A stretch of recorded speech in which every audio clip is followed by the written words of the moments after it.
अस्सलाम वालेकुम स्टूडेंट्स। तो आप कैसे हो? उम्मीद करता हूँ आप खैरियत से होंगे। तो आज हम एक नया टॉपिक शुरू करेंगे, वो है टेंसेस। टेंसेस में से हम जो सबसे पहला टेंस लेंगे वो है प्रेजेंट इंडेफिनिट टेंस।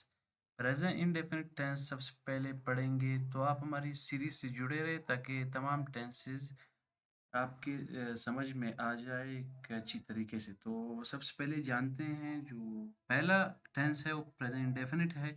तो ये क्या होता है? तो इसकी डेफिनेशन मैंने लिखा हुआ है कि it is used for daily routine and habitual action. जो काम हम रोज़ाना करते हैं, यानी रोज़ाना की बुनियाद पे जो काम हमसे होते हैं, यानी डेली कुछ हो रहा है, उसके लिए हम प्रेजेंट इंडेफिनिट टेंस इस्तेमाल करते हैं। जैसे कि सेंटेंसेस आप देख रहे हैं कि ई कुक्स फूड। अभी ई कुक्स फूड यानी कि वो डेली पकाता है ना, वो डेली खाना पकाता है। अभी ये जो टेंस है फार्मूला शो कर रहा है कि ये टेंस प्रेजेंट इंडेफिनिट की है, और वो कहना चाहता है कि ये डेली खाना पकाता है। She watches TV.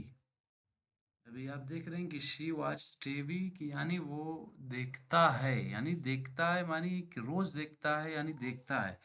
I sleep daily, यानी मैं सोता हूँ। इसका उर्दू होता है कि वो खाना पकाता है, वो टीवी देखती है, मैं सोता हूँ। यानी कोई काम रोज़ाना की बुनियाद पे आपसे की जा रही हो या किसी और से की जा रही हो, उसके लिए, उस एक्शन, उस काम के लिए हम इस्तेमाल करेंगे प्रेजेंट इंडेफिनिट टेंस।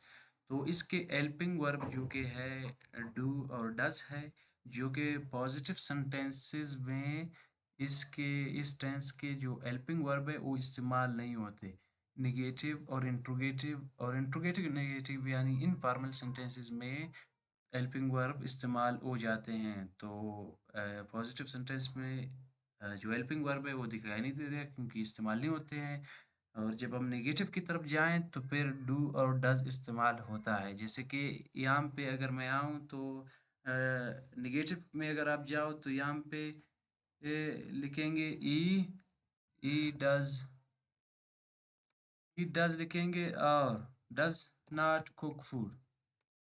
ये जो कि आपका नेगेटिव बन गया, ई डज नॉट फूड। यानी जब आप नेगेटिव की तरफ जाएंगे या इंट्रोगेटिव की तरफ जाएंगे तो फिर आपको हेल्पिंग वर्ब इस्तेमाल करते हुए दिखाई देंगे, वरना पॉजिटिव सेंटेंसेस में हेल्पिंग वर्ब इस्तेमाल नहीं होते। तो इसके साथ, इस टेंस के साथ फर्स्ट फॉर्म लगेगा, फर्स्ट फॉर्म यूज होगा। जैसे कि आप देख रहे हैं कि शी वॉच, सभी वॉच का पहला फॉर्म है ना, तो पहला फॉर्म यूज हुआ है। और जो सब्जेक्ट है मैंने यहाँ पे लिखा हुआ है कि ई और शी, इट, और एक सिंगुलर नेम के लिए हम इस्तेमाल करते हैं डज। ये जो डज मैंने लिखा हुआ है यहाँ पे, तो डज इस्तेमाल होगा। और दूसरी जानिब मैंने लिखा हुआ है कि आई, वी, दे, यू, और प्लूरल यानी जमा दो नामों के साथ, दो से ज़्यादा नामों के साथ तो हम डू इस्तेमाल करेंगे। और वो भी पॉजिटिव सेंटेंसेस में यूज़ नहीं होते। जब निगेटिव और इंट्रोगेटिव की तरफ हम जाते हैं तो फिर हेल्पिंग वर्ब के यूजेज स्टार्ट होते हैं। जैसे कि अगर आई के साथ मैं लगाऊँ तो आई के साथ डू लगता है, तो पॉजिटिव सेंटेंस में डू भी नहीं लगता है। तो जब हम नेगेटिव में या इंट्रोगेटिव की तरफ जाएँगे तो फिर आई डू, नॉट स्लीप। अभी इसका जो नेगेटिव बनाने का बिल्कुल आसान तरीका है, सिर्फ I do not sleep daily. अभी ये क्या कह रहा है कि मैं रोज़ाना नहीं सोता हूँ। तो हेल्पिंग जो वर्ब है डू है, उसके बाद नॉट हमने लगाया, तो ये सेंटेंस क्या हुआ, हमारा नेगेटिव बन गया। अभी इसको इंट्रोगेटिव कैसे बनाते हैं? इंट्रोगेटिव बोलते हैं उस सेंटेंसेस में जिससे हम लोगों से सवाल करें, यानी जिन सेंटेंसेस में हम किसी से पूछते हैं कुछ, तो उसको इंट्रोगेटिव बोलते हैं। तो चलो इस सेंटेंस को हम इंट्रोगेटिव कैसे बनाएं? तो जो हेल्पिंग वर्ब है डज है ना, तो डज को हमें पहले लाना चाहिए। तो ये हमारा अब बन गया क्या, ये हमारा इंट्रोगेटिव सेंटेंस बन गया। बस इसका काम ये है कि आप हेल्पिंग वर्ब को पहले से लाएं, तो आपका इंट्रोगेटिव बनेगा। और अगर आप इस तरह के दरमियान में लिखेंगे तो ये आपका नेगेटिव बनेगा और ये इंट्रोगेटिव बनेगा। जिसमें आप सवाल कर रहे हैं किसी से कि डज़ शी वॉच टीवी? क्या वो टीवी देखती है?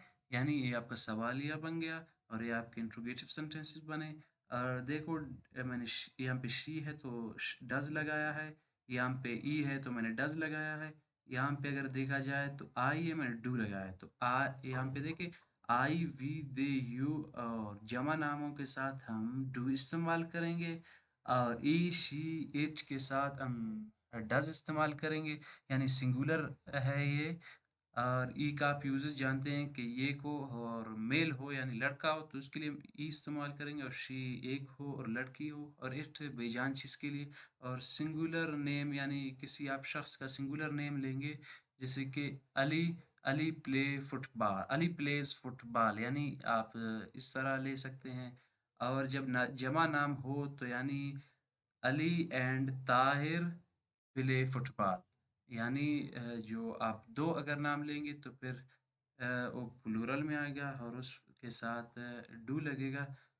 तो ये हुआ आज का हमारा टॉपिक। अगर आपको समझ आया है तो आप समझ गए हो, यानी जिसके अगर समझ नहीं आया है वो हमसे कमेंट में राब्ता कर सकता है। और इंतज़ार कीजिए दूसरा जो टेंस हम लाएँगे वो पास्ट इंडेफिनिट होगा। तो हमारी इस सीरीज़ के साथ जुड़े रहें ताकि आपको तमाम टेंसेस क्लियर तौर पर आपको आए, यानी आप समझे एक अच्छी सीरीज़ की तरह हम जाएँगे। तो आपका बहुत-बहुत शुक्रिया और जो आपकी समझ में नहीं आए आप कमेंट में पूछ सकते हैं और हमारी इस चैनल को सब्सक्राइब करें। आपका बहुत-बहुत शुक्रिया, मेहरबानी।